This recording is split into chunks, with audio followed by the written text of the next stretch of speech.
Okay, so when we hear the term artificial intelligence, our minds immediately jump to sci-fi, right? We're thinking sentient robots, super brains changing everything overnight. But what's the real story with AI? Right here, right now. In this explainer, we are going to cut through all that hype and see how AI is shifting from just a buzzword into a real tool that is already quietly shaping our world.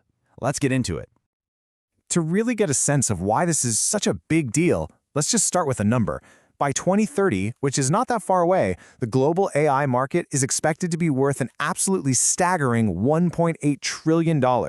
Yeah, this is not some niche tech for hobbyists. This is a massive economic shift, and understanding it, it's not really optional anymore. I absolutely love this quote from Roy Amara because it just perfectly nails our journey with AI. For years, we were stuck in that short run, thinking it would do everything tomorrow. But I think we're finally entering the long run. And this is where the really deep, transformative, and frankly, underestimated effects are starting to show up. All right, so enough with the theory. Let's see what this tech is actually doing out there in the real world. Where is AI making a real, tangible difference today? Okay, check this out. This is a super practical example. This machine you're looking at, from a company called C-Vision, uses AI-powered cameras to watch over pharmaceutical packaging lines. It's checking in real time to make sure every single pill is there, that it's not broken, and that it's the right shape and color. This is literally AI keeping our medicine safe. And its impact goes way beyond just a single production line. Take climate action. Organizations that are using AI are seeing some incredible, measurable results. We are talking an average reduction of nearly 13% in greenhouse gas emissions, an 11% boost in power efficiency, and almost 12% less waste. And these aren't just predictions. This is what's happening right now. And here's another quick but really powerful one. A startup called Wasteless put an AI system into a grocery store that automatically adjusted the prices on things like fresh food. So as products got closer to their expiration date, the AI would tweak the price. And the result? A 39% drop in food waste. That's huge. And it's not just about industry or retail. In one education study, a machine learning program watched how students were moving through their digital lessons.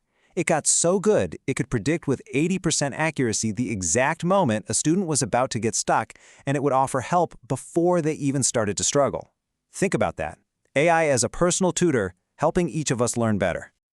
So with all these incredible applications, you're probably asking the obvious question. Why isn't this tech everywhere? Why hasn't every company been totally transformed? Well, it turns out that actually using AI, that's a whole lot harder than it sounds.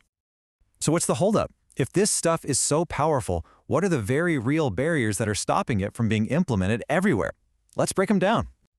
There are really four big ones. First, the cost. It's expensive. A single AI solution in a hospital, for instance, can cost over $200,000. Second, you need data. A lot of data. To be useful, many AI models need to be trained on over 100,000 specific examples. Third, the skills gap. It is incredibly hard to find people who know how to build and manage these systems. And finally, the human part of the equation, building trust.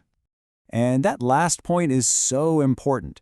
We have to fight against our own brains on this, against things like automation bias. That's basically our natural human tendency to just trust the computer, to just accept what the machine says without a second thought. Creating a culture where people can actually question the AI and not just blindly follow it is a massive challenge. And these hurdles, they're not just theoretical. When researchers looked at companies trying to use AI for climate action, they found that only 13%, just 13%, were actually succeeding at scaling these solutions. They called them climate AI champions. The other 87% still stuck.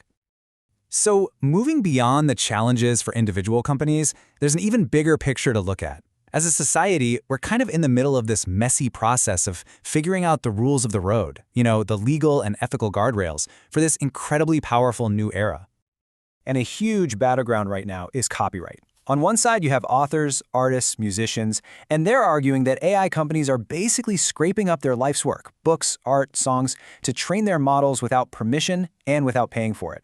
But on the other side, the tech companies are defending it as fair use. They're saying, hey, we're just using publicly available data to create something totally new. And this whole debate is playing out in court as we speak. And the legal headaches don't stop there. AI models can hallucinate. It's a technical term, but it basically just means the AI makes stuff up that's flat out wrong.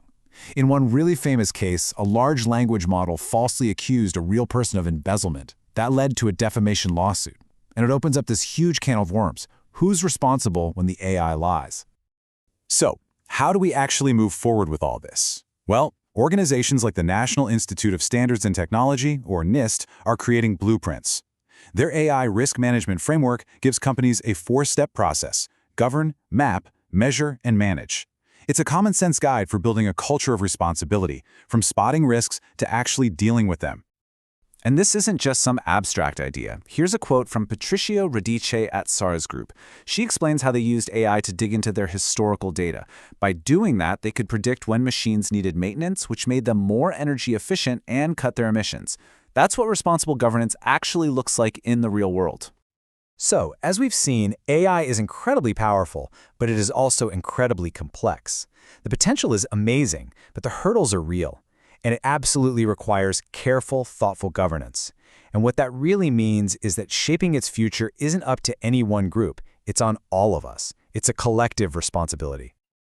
This quote from a Capgemini report really says it all. You know, the biggest challenges we face, like climate change, they're just too massive for any one company or even one country to solve alone. Success is going to require a whole ecosystem of collaboration. Companies, governments, partners, even startups working together. But here's the reality check. Right now, there is a huge collaboration gap. Look at this. Less than a third of organizations, just 28%, are actually working with others on using AI for climate action. 72% are trying to go it alone. This right here is one of our biggest opportunities for improvement. Which brings us to our final thought here. The technology is moving forward at a blinding pace. The code is being written every single day. But the much more important question we all need to be asking is this: who is writing the rules, and what role are we, each of us, gonna play in making sure they're the right ones?